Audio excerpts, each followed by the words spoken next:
The fact that relaxers can damage your hair does not mean that relaxers will damage your hair.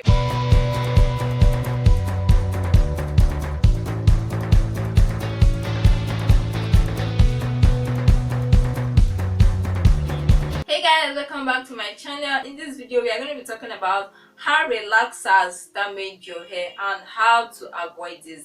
Plus, if you know you are interested in hair care videos, tea routines and many more, make sure to join the family by hitting that lovely subscribe button down below and turn on the notification bell so you won't miss another video. And now without further ado, let's get right into this video. First of all guys, I want to correct a notion. Okay, the fact that relaxers can damage your hair does not mean that relaxers will damage your hair. Just like everything in this world has a toxic level, even drugs are good for our health, but when we take them in excess, it can lead to poisoning and even death. Even water, basic water that looks harmless, people can die by water through drowning. So guys, the fact that relaxers can damage your hair do not mean that they are damaging, or do not mean that they will damage your hair. Now, talking about how relaxers can damage your hair and how you can avoid them. First of all, one thing I want you to know is that relaxers are chemicals, and truth be told, they are actually very harsh chemicals. Imagine something that is strong enough to break the bonds of your hair, to make your hair lose its coils permanently, like forever. That shows that it is a very strong chemical, a very strong product. So that's why we should always be careful with the use of relaxers. And I also want to correct the notion that relaxed hair is not healthy. That's not true. I have relaxed hair and I have perfectly healthy hair.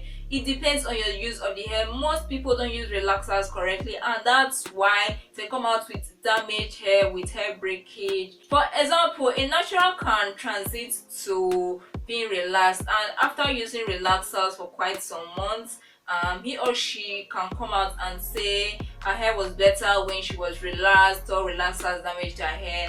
No guys, the damage did not come from the relaxers. They came from bad practices, bad habits with the use of the relaxers.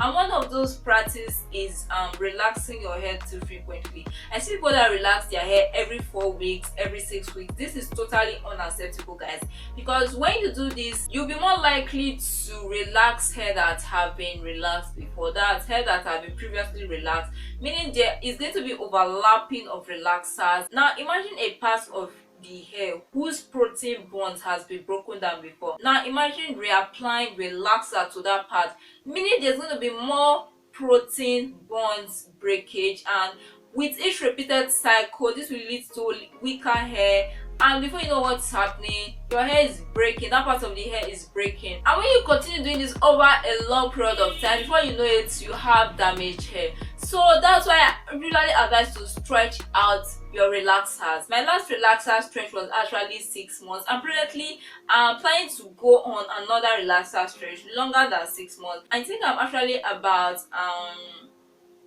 2 months post relaxer, so I'm planning to go at least 8 months this time, and if possible 1 year.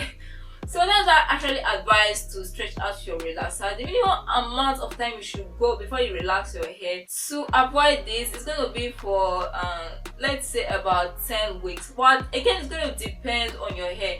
If you know your hair grows excessively fast, you can relax your hair more often, but that does not mean you have to relax your hair every 6 weeks. Let's say like every 9 weeks, or if it's very small, or if it's very short and you know your hair grows excessively fast, let's say every 8 weeks, that's manageable. But if your hair does not grow that fast, I will not advise you to relax at 2 months. If your hair does not grow fast, I would advise that the minimum amount of time you should go is 3 months. The reason why most people can stretch out their relaxers is because of some challenges they usually face during the stretching process. I actually have a video on tips on how you can stretch out your relaxer, so you can check out that video if you're interested. Now, another way in which relaxers can damage your hair indirectly, it's when you don't go through the 3 stages of a relaxer process. I talked about this in detail in another video. You can check it out if you're interested. What that video was basically about, just a summary. There are 3 stages of a relaxer process: a pre-relaxer process, relaxer process itself, and a post-relaxer process. And there are things that should be put in place during that time frame to make sure your hair is in its optimum state and condition to withstand the relaxer process or to withstand the relaxer journey. And if these things are not in place, or if you skip any of these steps, your hair, it's not going to come out as you expected, and you're going to have hair breakage and hair damage. Another way relaxers can damage your hair is when you don't use a neutralizing shampoo. Relaxers actually alter the pH of your hair, so using a neutralizing shampoo brings it back to its pre-pH state. So when you don't use a neutralizing shampoo, it's almost like the relaxer process is still going on your hair even after you wash it out. So you have to use a neutralizing shampoo to completely neutralize the effects of the relaxer and to bring your hair pH back to its original state. This way your hair will be more healthy, to be less likely to break, and it will be less likely to be damaged. If you want more tips, like I said, you can check out my video on the 3 stages of a relaxer process and what to do in these 3 stages in order to avoid damage. That's it for this video. Thank you so much for watching. I hope you enjoyed this video. If you did, don't forget to give it a big thumbs up, subscribe to this channel, and turn on the notification bell so you'll be the first to get notified whenever I upload a new video. Thank you so much for watching, and see you in my next video. Bye.